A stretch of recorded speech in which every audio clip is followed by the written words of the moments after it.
Good morning, student. In our geography lesson number 2, let us use the graticule. Dear students, when we talk about the various places, regions, rivers, roads, etc., we are actually talking with reference to the earth.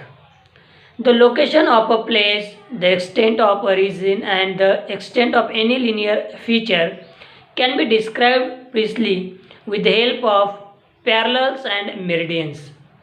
Let us see how to use the graticule for this purpose. Verify the following description with the help of a world map of globe in the school. Now see, while describing the location of a place, we need to consider only one parallel and one meridian. Example, Delhi is located at 28 degree 36 50 north latitude and 77 degree 12 3 east longitude. This is a particular use of the meridian and parallel lines. So, for describing the extent of a region, we need to consider two parallels and two meridians at the extreme ends of the region. For example, the extent of Australia is described as 10 degree 30 south to 43 degree 39 south latitude and 113 degree east to 153 degree east longitude. For describing the extent of linear features like a river, road, etc., we need to consider the latitude and longitude of their terminal points. For example, the river Nile in Africa originates in Lake Victoria, flows north and meets the Mediterranean Sea near the city of Alexandria in Egypt. The location of the Lake Victoria is 0 degree 45 to 21st south latitude and 33 degree 26 18 east longitude. Similarly, the location of the Alexandria is 31 degree 12 north latitude and 29 degree 5507 east longitude. These latitudes and longitudes are considered to describe the extent of the river Nile. This extent is from 0 degree 45 south latitude and 33 degree 26 east longitude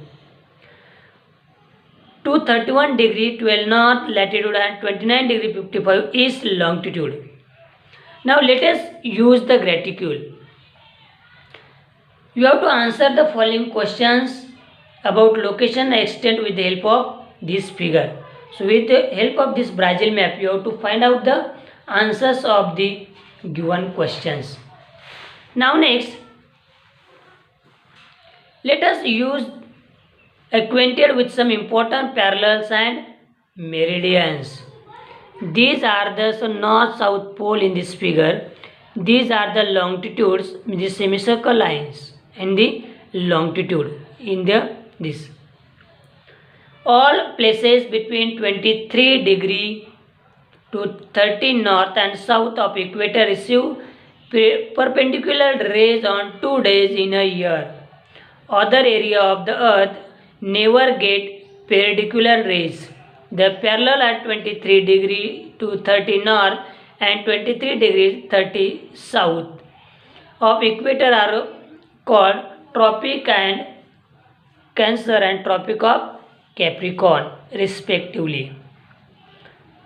The parallel of 66 degree 30 north and the south of the equator are also important parallels. In the area between these two parallels throughout the year, daytime lasts within the limit of 24 hours.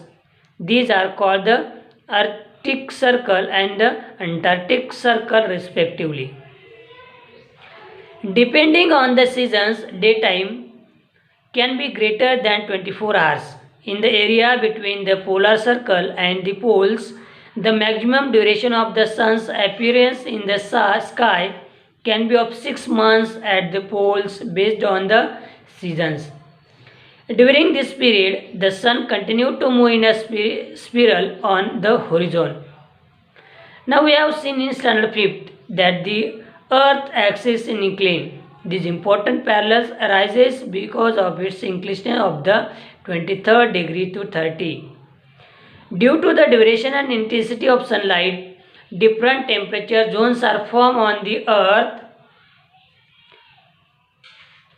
A variation in the intensity of sunlight leads to a regional diversity in plant and animal life. The 0 degree longitude of prime meridian is an important meridian. The main purpose of this is to fix the global standard time and coordinate the standard times of different countries. This meridian is also called as Greenwich Meridian. Global standard time is known as GMT, Greenwich Mean Time. The 180-degree meridian is also important. From the prime meridian, other meridians are marked east and west up to 180 degree. The 180-degree meridian lie opposite to the prime meridian. The international date lines is marked with reference to this meridian. The equator as well as all pairs of opposite meridians form great circles. Great circles are used to finding the minimum distance between any two places on the surface of the earth. Now this is the map of Vatican City. Vatican City is known as the smallest country in the world. It is spread over an area of 0.44 square kilometer. This country is located within Italy on the Italian peninsula. See the latitude and longitude extent of this country's figure.